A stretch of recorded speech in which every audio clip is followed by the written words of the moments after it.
Vamos a dar comienzo. Quiero agradecer a Nanequina, a Grupo Nutec, por la invitación a este quinto ciclo internacional de conferencias, La nutrición y alimentación en equinos.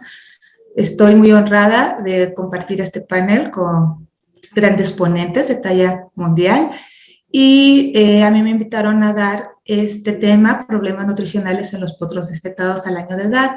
Sí quisiera comentarles, bueno, mi ejercicio profesional es más enfocado a la clínica, especialmente a la neonatología y a la medicina interna.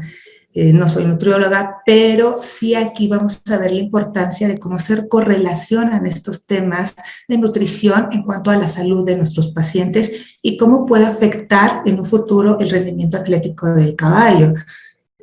El contenido de esta charla, bueno, vamos a hablar del destete, ya a grosso modo, porque la doctora Randall ya nos hizo un panorama más amplio y vamos a tocar algunos aspectos de fisiología gastrointestinal en el potro postdestete, así como sus requerimientos nutricionales.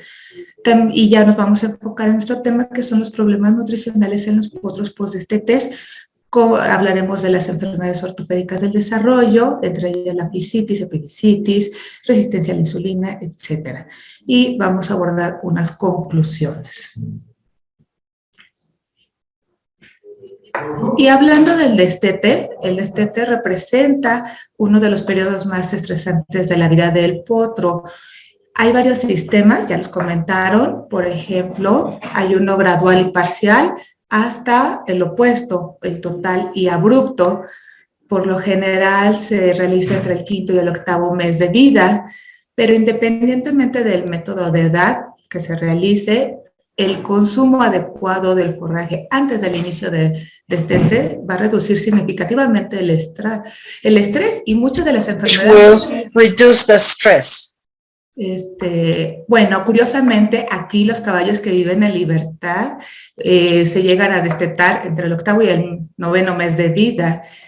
Y bueno, aquí la caída nutricional de la leche materna a partir del tercer mes de lactación y los requerimientos nutricionales en este mes de lactación van a superar los de la leche materna como alimento exclusivo. Entonces, estos dos parámetros, junto con los deseos de mejorar la producción y la maduración actualmente en la industria equina, pues van a respaldar la decisión de destetar los potros en forma temprana, principalmente en algunas disciplinas como en las carreras, que los destetan desde los 3 meses de edad, incluso antes.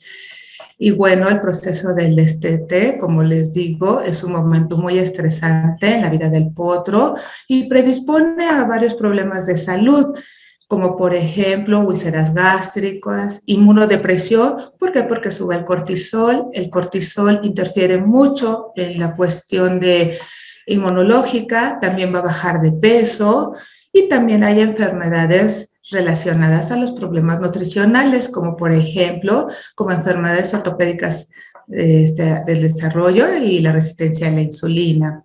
Entonces, para que el potro pueda recibir todos estos requerimientos nutricionales, tenemos que complementarlo ya con forrajes y algunos suplementos indicados para potro previo al destete. También indicado de acuerdo a la edad, a la raza, a la función zootécnica, forrajes como el heno de avena, el heno de alfalfa o incluso el acceso a pastos o el acceso a potreros, pues deben de proporcionarse cuando ya estemos planeando el destete.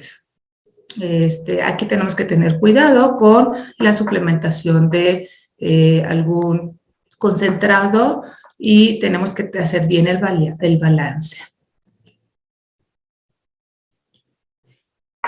Y el conocer las características de la fisiología gastrointestinal, siempre he dicho, la fisiología y la anatomía es la base de todo. El que conozcamos esta fisiología nos va a ayudar a manejar de manera óptima el balance nutricional e identificar si existe una disfunción en dicho sistema. Los caballos evolucionan como herbívoros, fermentando gran parte de su alimento en el colon, en el ciego. Y aquí, por ejemplo, hablando de los carbohidratos, del forraje, pues que es su principal fuente de energía cuando se fermentan.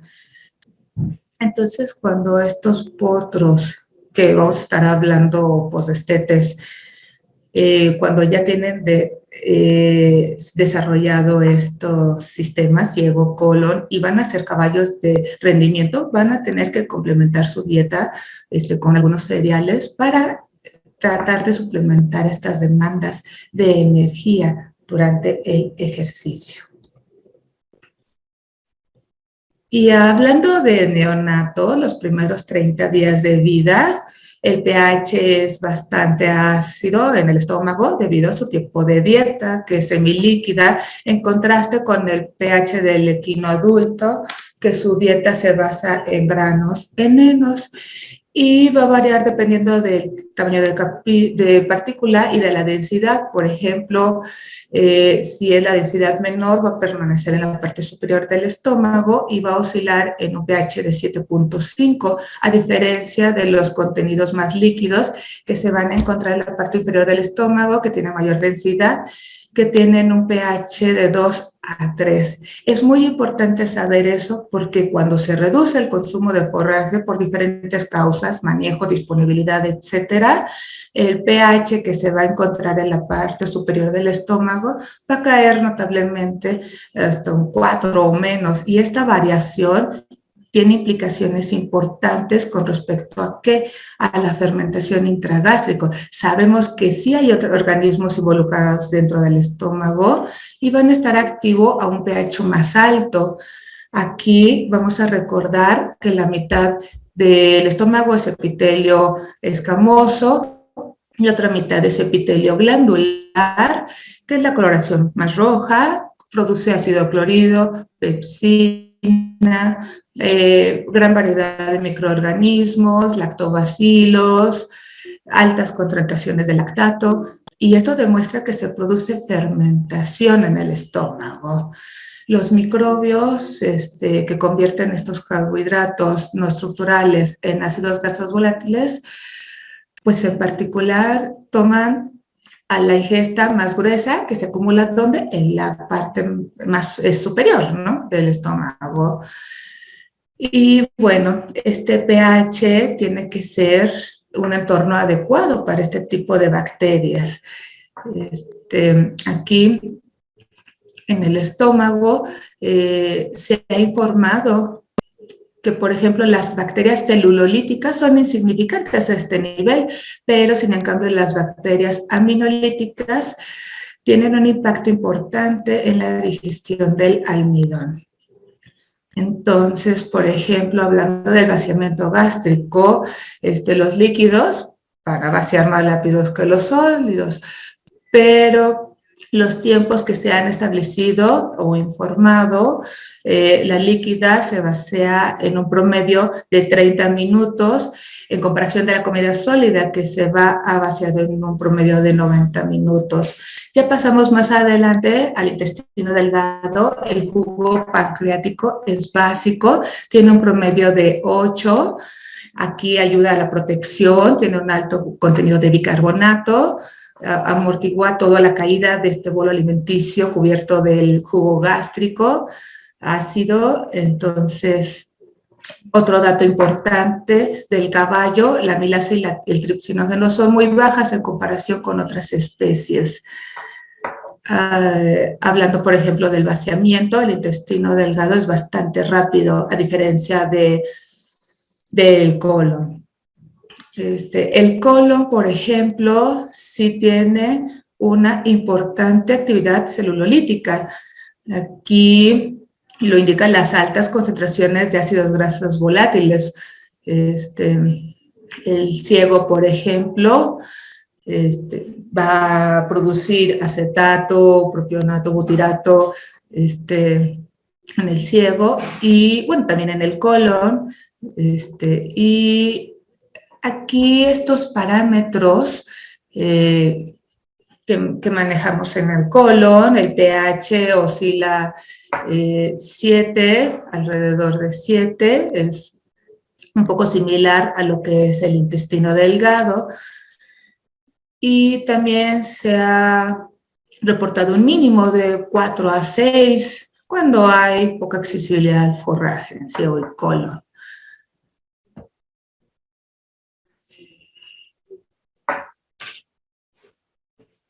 En cuanto a los requerimientos nutricionales, aquí no me voy a detener mucho, ya que ya se habló bastante de ello. La doctora Grande ya nos habló bastante de ello, excelente. Y vamos a tocar unos pequeños temas. Comen específicamente pasto los caballos, ¿no? Celulosa. Entonces, todas estas bacterias digestivas, pues tienen que descomponer todos estos elementos, gracias a esta microbiota especializada. No todo lo hacen las enzimas digestivas. Y ya cuando están al destete, ya tienen bien desarrollado lo que es esta microbiota, el ciego, el colon. Entonces, todos los ácidos grasos volátiles que son producidos por la fermentación se van a absorber y se van a utilizar por el organismo. En condiciones normales, donde sabemos que la dieta principal es el forraje, o el compuesto principal es el forraje, 2/3 de las necesidades energéticas las va a proporcionar esta microbiota, ¿sí? Ya el resto lo proporciona azúcares, aminoácidos, algunas otras grasas. Y bueno, aquí los potros, por ejemplo, hay datos que de las primeras semanas de vida, de 6 a 8 meses, van a alcanzar hasta un 47% de su peso adulto. Los One Blood, por ejemplo, como ya he dicho anteriormente, entre las 8 y 12 semanas de vida, los requerimientos nutricionales de la energía y la proteína de la leche bajan. Y ya no van a cubrir posteriormente a esta edad estos requerimientos. Aquí es donde ya empiezan ellos a consumir un poco de forraje para que vayan cubriendo estos requerimientos nutricionales. En estas primeras semanas de vida, como dato importante, una dieta alta en fibra en las yeguas va a estar relacionada a la producción de ácido acético por la producción bacteriana en las yeguas. Estamos hablando de las yeguas, sobre todo en el intestino grueso, en el intestino grueso, en el ciego, y esta composición de la leche, principalmente el ácido acético, que es el precursor de la leche, es importante que sea adecuado y que tenga una dieta balanceada a base de forraje principalmente.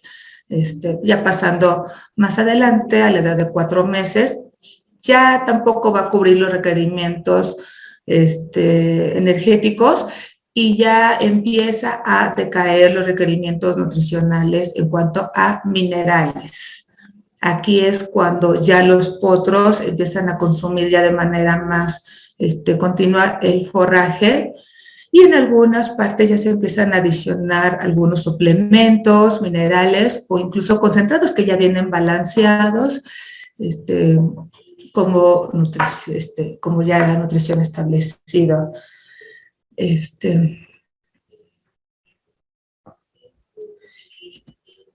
Ya entrando de lleno, no me quiero detener mucho en eso, ya se tocó, ya entrando en materia, vamos a hablar principalmente de un término colectivo que abarca muchos problemas en las extremidades, sobre todo asociados, lo que son los trastornos asociados en el crecimiento óseo, que son las enfermedades ortopédicas del desarrollo.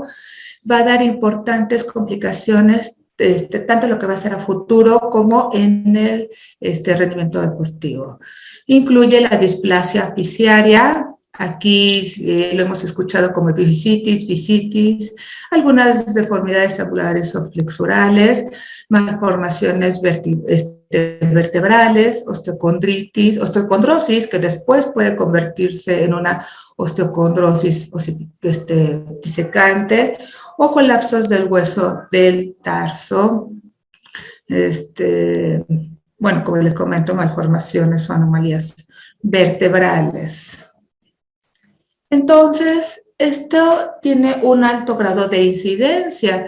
Es preocupante, ya que, como sabemos, hay importantes pérdidas económicas a nivel de lo que es la industria equina. Y hablando de este término, la enfermedad ortopédica del desarrollo, como término fue utilizado por primera vez en un congreso de la ACA, la Quarter Horse, con el fin de que pudiéramos abarcar todos los problemas ortopédicos del desarrollo que se observa en el potro en desarrollo. Algunas estadísticas, hay incidencia entre el 10 y el 26, como les comento, dentro de la población es alto. Es importante conocer algunos factores relacionados a la etiología, es multifactorial, pero la nutrición es uno de los principales factores que se ven implicados en generar este tipo de enfermedades. Una alta ingesta de energía que llega a causar un rápido crecimiento y un problema óseo. Aquí desbalances minerales como calcio, fósforo, cobre. También algunos otros factores están influenciados, aparte de la ingesta elevada de energía, que también, bueno, da resistencia a la insulina, y da una secreción del factor insulino de tipo 1, pero siempre va a estar en respuesta ¿qué? A la hormona del crecimiento. Entonces, el aumento de energía demuestra que hay un aumento transitorio de los niveles transitorios postprandiales.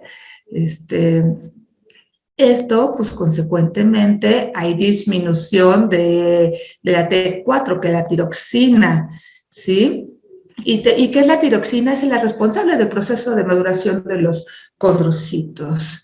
Aparte de esto, se ven algunos otros factores que contribuyen a esta aparición de enfermedades como la genética, la salud, también la nutrición de la yegua durante la gestación, el periodo de gestación, la madurez al nacer, el trauma también en las primeras etapas de vida, bueno, la genética, como lo comento, incluso la posición del útero previo al nacer también se ve involucrada, pero la nutrición es el factor número 1. Aquí, todas estas alteraciones en la osificación osteocondral, sobre todo en lo que son las placas de crecimiento, en las metáfisis que llamamos, juega un papel muy importante. ¿Qué signos podemos encontrar en estas enfermedades? Generalmente, cierto grado de claudicación, dolor a la palpación, alteración en la postura, en los aplomos. Vamos a encontrar plomos, varus, valgus, retracción, laxitud, etcétera.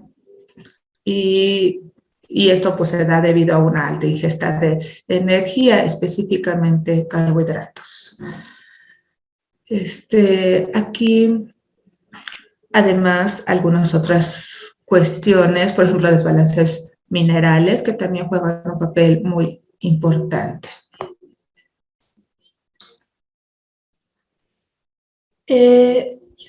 Hablando un poco de lo que es, cómo es el proceso de la formación del esqueleto en los potros. Todo comienza en el primer mes de gestación. Aquí vamos a ver un fragmento indiferenciado de cartílago hialino y comienza gradualmente a cambiar a través de ¿qué? De un proceso denominado osificación endocondrial. Y aquí, donde comienza en los centros de osificación primaria, que están ubicados en la diáfisis. Recordemos la parte del hueso, diáfisis, epífisis, metáfisis.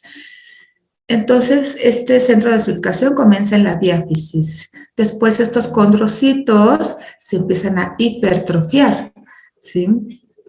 Este hueso, entonces, se empieza a vascularizar y da pie a lo que son las células condrogénicas. Y estas células empiezan a convertirse en osteoprogenitoras, ¿sí? Aquí van a dar paso a la que son la formación de osteoblastos y se transforman en el cartílago del hueso. ¿Por medio de qué? De esta secreción de la matriz ósea. Entonces, hablando particularmente de lo que son las placas de crecimiento ubicadas en cada extremo de los huesos largos, nos vamos a ubicar en los huesos largos, van a tener otros centros de osificación, los centros de osificación secundarios. Aquí el objetivo es reemplazar completamente lo que es el cartílago osificario en lo que es hueso. Este va a persistir durante toda la vida del animal. Y aquí hablando de las placas de crecimiento, que bueno, también se le denominan fisis, y aquí hay, o es donde se lleva a cabo el crecimiento longitudinal del hueso. Y vamos a iniciar lo que es la displasia fisiaria, también conocida como fisis o como epifisitis. Es el ensanchamiento o la ampliación de las placas de crecimiento o la región de la fisis, de los huesos largos. Es una de las principales enfermedades ortopédicas del desarrollo. Aquí se caracteriza de este ensanchamiento, de la tibia, del radio principalmente.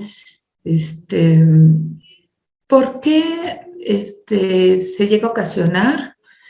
Hay varios estudios, señalan que, bueno, usar el término de fisitis o epifisitis puede ser mal interpretado, ya que no se presenta como tal en la metáfisis, ese proceso inflamatorio. La denominación displasia fisiaria es más acertada debido a que se trata como tal de una anomalía como, que compromete a esa osificación, sobre todo lo que son en las osificaciones endocondriales, en crecimiento osificario, se da principalmente entre los 4 o los 8 meses de edad y es donde van a experimentar este crecimiento rápido. También se ha observado potros de 1 a 2 años, pero es mucho más raro encontrarla.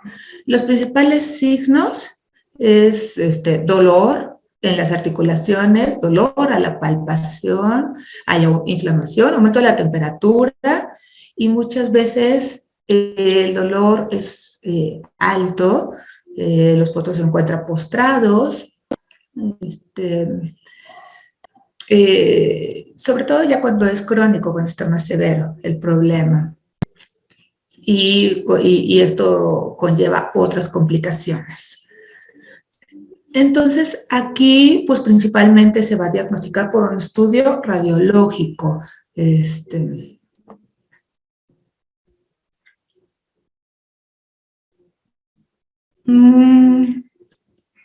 Aquí hablando, por ejemplo, este artículo,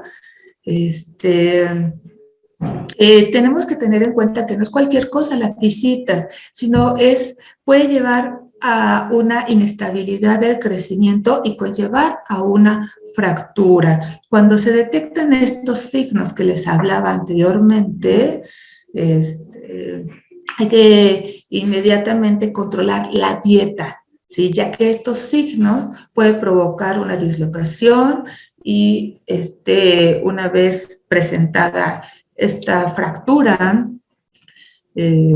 hay que corregirla, pues ya de tipo quirúrgico, con una fijación interna, para evitar un mayor desplazamiento de esta epífisis y posterior más fracturas. ¿Sí? En este artículo menciona estos dos casos de este tipo de fracturas. Salter Harris de tipo 1 se realizó en la Universidad de Suiza y bueno, provocado por este desbalance nutricional.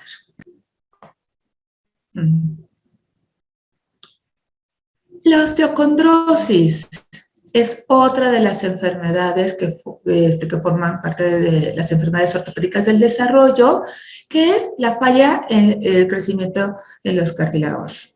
La falla en los cartílagos de crecimiento. ¿Quiénes son más susceptibles? Los de rápido crecimiento. Por eso es muy susceptible esta especie de los caballos. Aquí hay una incidencia del 5 al 20% de la producción equina.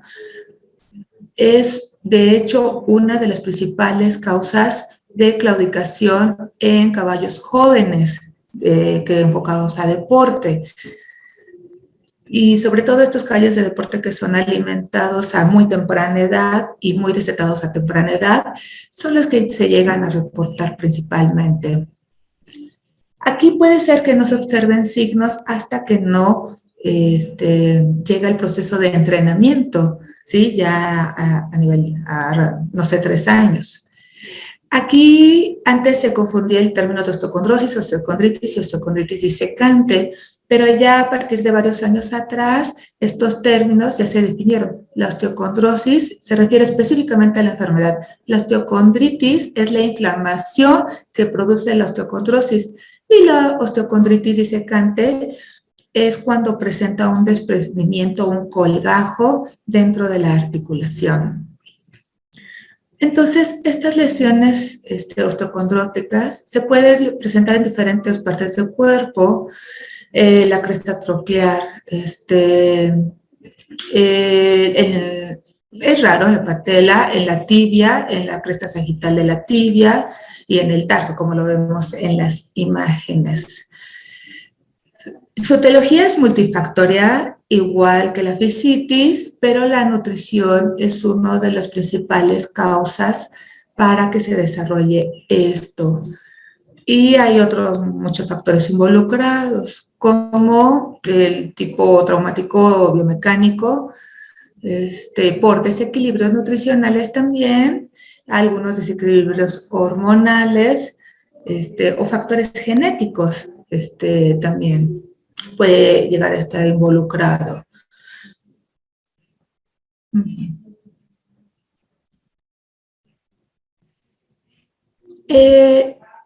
Una diferencia importante de los caballos adultos y de los neonatos es que los nutrientes a esta área articular, a los adultos se va a hacer a través del líquido, ya que el cartílago articular es avascular, a diferencia de los potros muy jóvenes, que esta nutrición del cartílago se va a dar por los vasos sanguíneos, el vaso nutricio.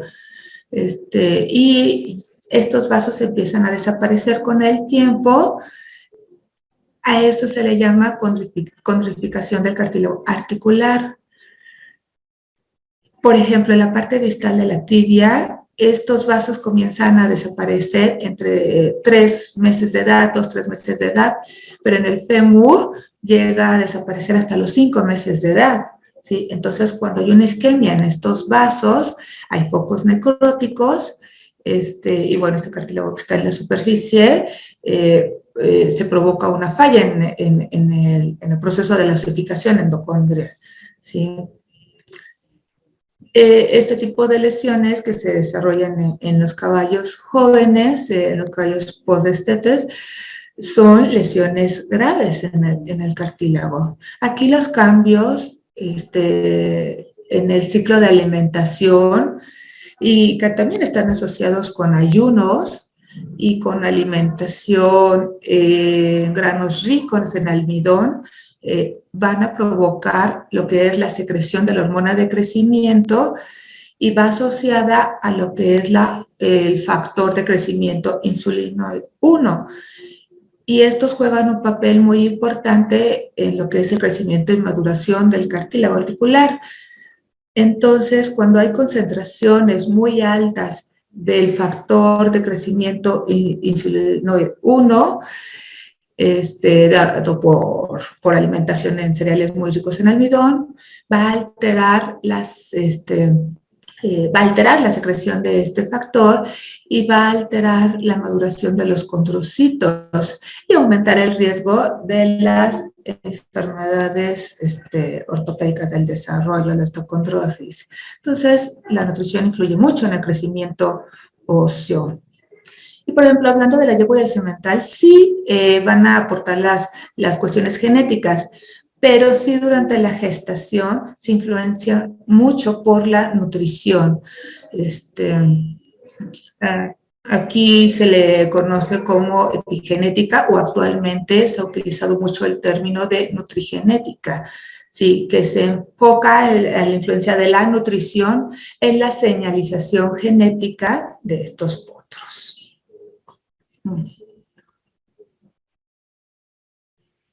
Y hablando de la osteocondrosis y los minerales, es importante el balance mineral dentro del metabolismo del crecimiento óseo.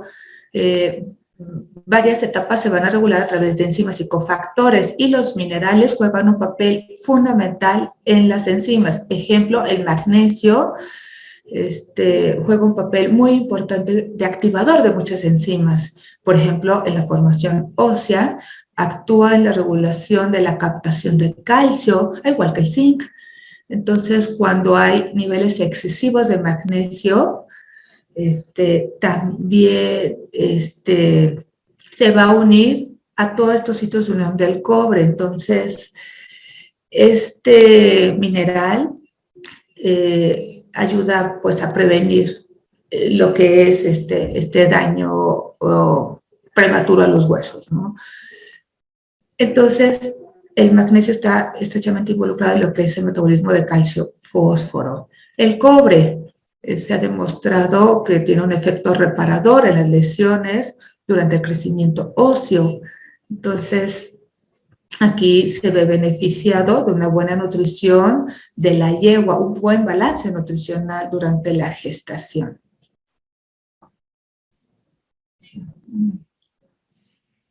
Y bueno, este tema de las deformaciones angulares, me gusta mucho hablar.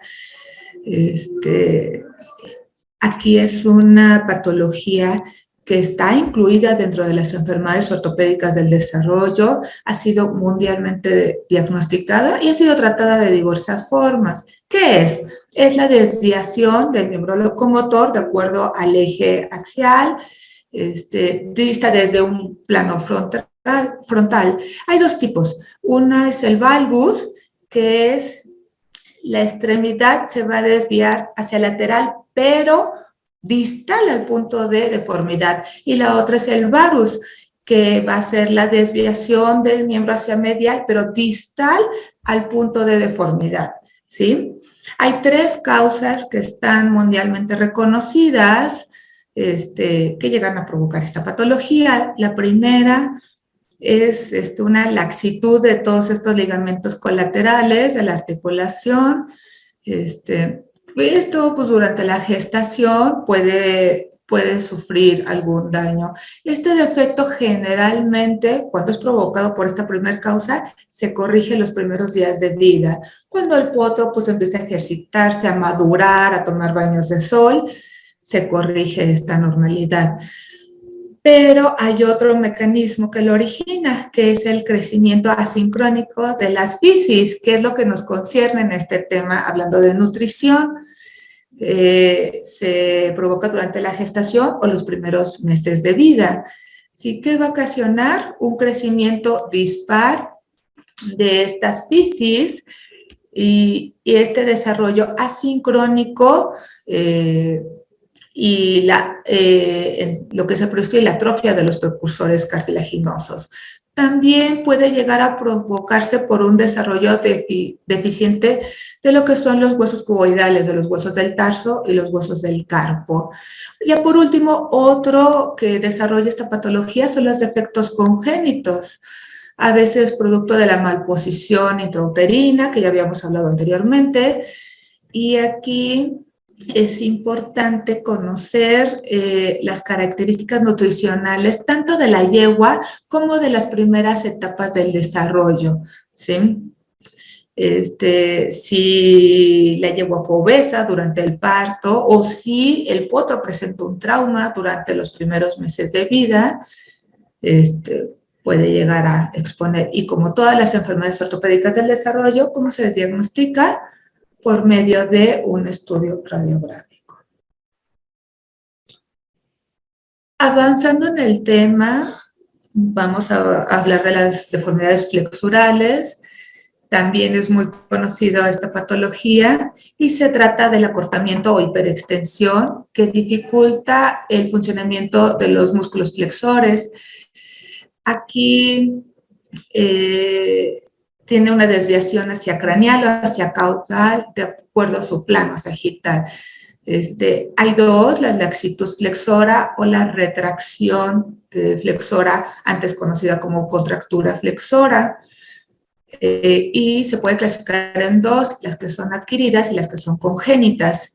Igual que todas las enfermedades ortopédicas del desarrollo, tienen múltiples factores, entre ellos el genético, el mecánico, el de conformación, pero principalmente los nutricionales durante la gestación de la yegua o de los primeros meses de vida. Hablando de las retracciones flexoras, primero, a veces se llega a corregir de manera espontánea o a veces un poco de manejo en el balance del casquito, en la angulación del casquito, los primeros días, y llega a tener una corrección de forma inmediata cuando es muy leve la contractura. En caso de que no se corrija, se ocupa, bueno, la oxitetraciclina, la fisioterapia, las férulas, las primeras 24 horas de vida, los primeros 3 días, pero cuando hay deformidades a nivel del carpo, son menos comunes, pero son más graves, ¿sí? Aquí, si no se corrige con este manejo los primeros 3 días de vida, que es oxitetraciclina, férulas, fisioterapia, reposo, entonces ya se piensa en corregirlo de manera quirúrgica. Solo cuando los tratamientos conservadores no han tenido éxito los primeros días de vida. Hablando de laxitud flexora, aquí es muy común verlo en neonatos, sobre todo en los miembros posteriores. A veces se llega a presentar en los 4 miembros. Cuando son prematuros, dismaduros, es cuando se llega a presentar. Aquí lo contrario, necesitan ejercicio, los primeros días de vida, los baños de sol, y se llega a ver una corrección significativa estos primeros días de vida. Pero bueno, ya cuando se llega a hablar de una deformidad flexural de la articulación metacarpofalángica, sobre todo ya algo crónico dentro del primer año de vida, es a causa de un desbalance nutricional cuando este hueso lleva a tener un crecimiento acelerado con respecto a lo que son los tendones flexores, sobre todo el tendón flexor digital superficial, ¿sí? Este tendón, este músculo se va a originar en la metáfisis del radio y a través de este tendón se va a insertar en la primera y segunda falange.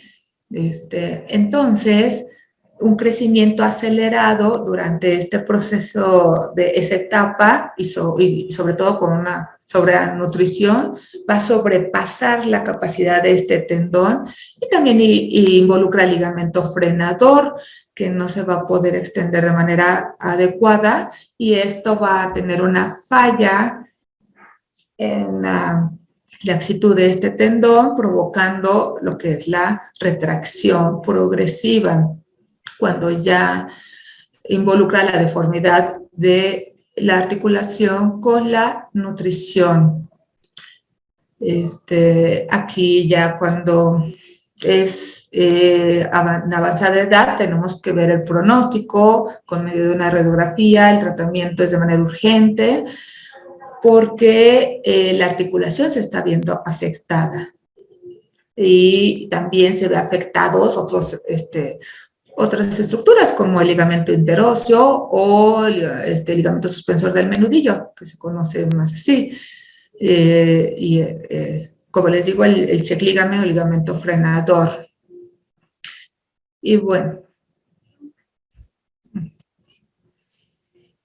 ya cerrando este bloque de enfermedades ortopédicas del desarrollo, vamos a hablar de la malformación o anomalías vertebrales que principalmente afecta a las vértebras cervicales. Ocasionando, bueno, esta fisitis que se ocasiona en estas vértebras, ocasiona estas malformaciones en el columna vertebral, comúnmente se le conoce como síndrome de Wöhler y es una enfermedad del desarrollo y muy caracterizada por esta estenosis y empieza a ocasionar una compresión sobre la médula espinal que provoca signos neurológicos, principalmente la ataxia posteriores, pero también se llega a presentar paresia o debilidad, espasticidad o rigidez, pérdida de la propiocepción en estos animales, generalmente en criaderos donde les exigen un crecimiento acelerado en un menor tiempo posible, por ejemplo, los españoles, ¿no? Aquí, como podemos ver, el factor principal es el desequilibrio nutricional en la dieta de estos caballos, que llegan a crecer de forma muy acelerada. Generalmente se presenta entre los 5 o 6 años de edad. ¿Por qué a veces los machos llegan a ser más predisponentes que las hembras? Todavía no está muy esclarecido, pero hay mucha influencia de la testosterona en el crecimiento de los osteocondrocitos. Aquí no me voy a detener mucho, ya se mencionó bastante de los requerimientos, pero sí es importante mencionar que antes se culpaba específicamente a las proteínas como el principal factor de estos problemas, pero bueno, ahora sabemos que es la energía, ¿sí? Aquí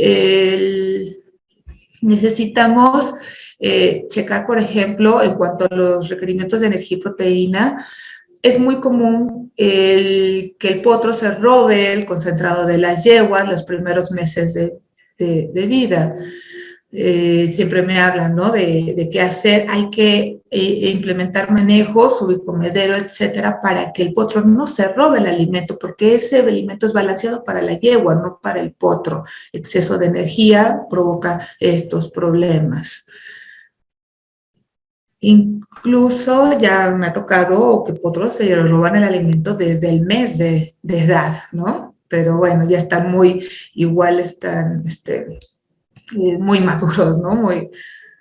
Muy pubertos los potros.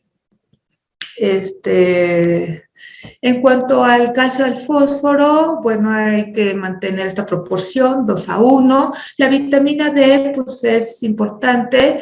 Hay que tener una adecuada exposición a la luz, pero en casos de climas donde el invierno predomina, no hay acceso al sol, bueno, aquí sí hay que suplementar con vitamina D a temprana edad. En cuanto a los minerales, cobre, sí, pues tenemos que tener esta relación 5:1. Recordemos que los minerales son muy importantes para las enzimas. La vitamina A, también a veces requieren suplemento cuando son el forraje muy viejo, ensilajes secos, etcétera.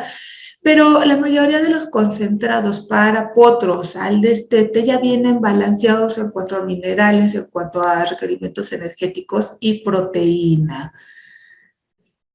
Aquí les muestro un estudio que se realizó en Francia con 378 potros de varios sementales, en los cuales destacaron varios factores entre el aumento y la disminución de la nutrición en enfermedades ortopédicas del desarrollo, es probable que el 50% de los potros se ven afectados por alguna irregularidad relacionada a problemas ortopédicos del desarrollo. Por ejemplo, los potros de sangre caliente tienen mayor riesgo a desarrollar estas enfermedades en un 23% más. Aquí los bajos niveles de calcio y fósforo durante la gestación y la lactancia mostraron niveles más altos en un 20% de enfermedades ortopédicas del desarrollo. La suplementación de vitaminas y minerales durante estos 3 periodos pues redujo, o sea, la gestación, la lactancia, redujo los potros afectados con osteocondrosis. Por ejemplo, los potros nacidos en el periodo de marzo-abril mostraron un nivel más bajo de osteocondrosis con los potros nacidos en enero-febrero, ¿sí? O los potros nacidos más tarde, ¿sí? Y otro dato curioso es que los potros en áreas de pastizales moderadas mostraron la menor ocurrencia de lesiones de ortopédicas, de enfermedades ortopédicas del desarrollo y osteocondrosis en comparación con áreas muy grandes. Y vamos a hablar finalmente de otro problema potencial de la nutrición y el postdestete, la resistencia a la insulina. Es el estado en el cual las concentraciones de insulina no logran controlar de manera fisiológica la glucosa. Y bueno, la gestación es un periodo muy vulnerable para controlar el desarrollo de estos órganos que controlan este mecanismo regulador de la glucosa. Sí. Entonces, aquí importante mencionar los términos de resistencia a insulina y sensibilidad a la insulina se ocupan de manera indistinta, ¿sí? Estos dos generalmente no van a provocar esta respuesta fisiológica de la glucosa, como les comento. ¿Sí? Entonces, el manejo nutricional en estos animales durante la gestación, pues si no se maneja, afecta de manera drástica en lo que es el manejo de la insulina. Las dietas ricas en almidones, se va a asociar mucho a lo que es la resistencia a la insulina. Por ejemplo, en humanos se ha estudiado mucho la diabetes, problemas cardiovasculares, hipertensión, ovarios poliquísticos, incluso la pérdida del embarazo, el cáncer, pero pues en caballos, por ejemplo, en caballos adultos, se demostró que una dieta alta en almidones se asocia mucho a una menor sensibilidad a la insulina y mayor riesgo a la meningitis, a la obesidad, ¿sí? Entonces, en algunos estudios, por ejemplo, en cuestiones experimentales se ha demostrado que el factor de la nutrición y el ambiente materno de la unidad fetoplacentaria, la placenta, ¿sí? Llegan a tener un factor, un impacto en lo que es la vida adulta. Ya cuando, en este estudio, cuando se inducieron a ponis, con transferencia de embriones en ponis, afectó mucho al desarrollo fetoplacentario y al desarrollo postnatal y hasta los 3 años de edad, lo que es el metabolismo de la glucosa, y aumentando el riesgo de desarrollar osteocondrosis a partir de los, de la edad ya juvenil, ¿sí? Incluso se sabe que las yeguas primerizas van a desarrollar potros más ligeros y menor peso de la placenta en comparación con las yeguas multíparas, ¿sí? Y todo esto relacionado también con las yeguas obesas. Entonces, obesas y primíparas es una mala combinación. Y aquí les muestro este estudio muy interesante de la doctora Robles, que es un honor tenerla en este ciclo de conferencias. Ella estudió cómo la obesidad materna va a incrementar la resistencia a la insulina y las lesiones osteocondróticas en las potros hasta los 18 meses de edad. Ocupó varias variables, la redundancia, y demostró que, por ejemplo, las concentraciones plasmáticas del suero amiloideo tipo A van a aumentar en potros que nacen de yeguas obesas, en comparación con los potros que nacen de yeguas con una condición corporal normal. También estos potros son más resistentes a la insulina, los potros que nacieron de yeguas obesas. También otro dato interesante que ella estudió con sus colaboradores es que estos potros se vieron significativamente más afectados con la osteocondrosis en comparación con los potros que nacieron de yeguas a condición corporal normal. Y ya concluyendo el tema, tenemos que dentro de las enfermedades ortopédicas del desarrollo, el principal factor o dentro de los principales factores que desencadenó esto es la nutrición, ¿sí? Y lo importante es que este factor puede ser controlado para disminuir la incidencia de estas patologías. Se debe de implementar programas bien balanceados de nutrición en cuanto a energía, proteínas, minerales, durante las diferentes etapas del desarrollo del potro. Aquí recordar, como lo hablamos durante la charla, el crecimiento óseo es un proceso dinámico, ¿sí? Entonces, un desequilibrio mineral y energético causa un desequilibrio anormal en el hueso y aumenta la incidencia de enfermedades ortopédicas del desarrollo. Y entonces es muy importante tener un balance nutricional, pero no solamente en la etapa pre-post-destete, sino también desde la gestación o incluso antes preparar el útero a la yegua para que alcance su mayor potencial, porque sabemos, hemos hablado durante esta charla que las madres obesas se asocian con una mayor incidencia a la resistencia a la insulina o enfermedades ortopédicas del desarrollo. Y esto a futuro provoca que afecte el rendimiento atlético de nuestros caballos, tanto a corto como a largo plazo. Y estoy para servirles, esto es todo de mi parte, preguntas, y bueno, aquí está también mi email. Y muchas gracias nuevamente a Nanekine por la invitación, muchas gracias.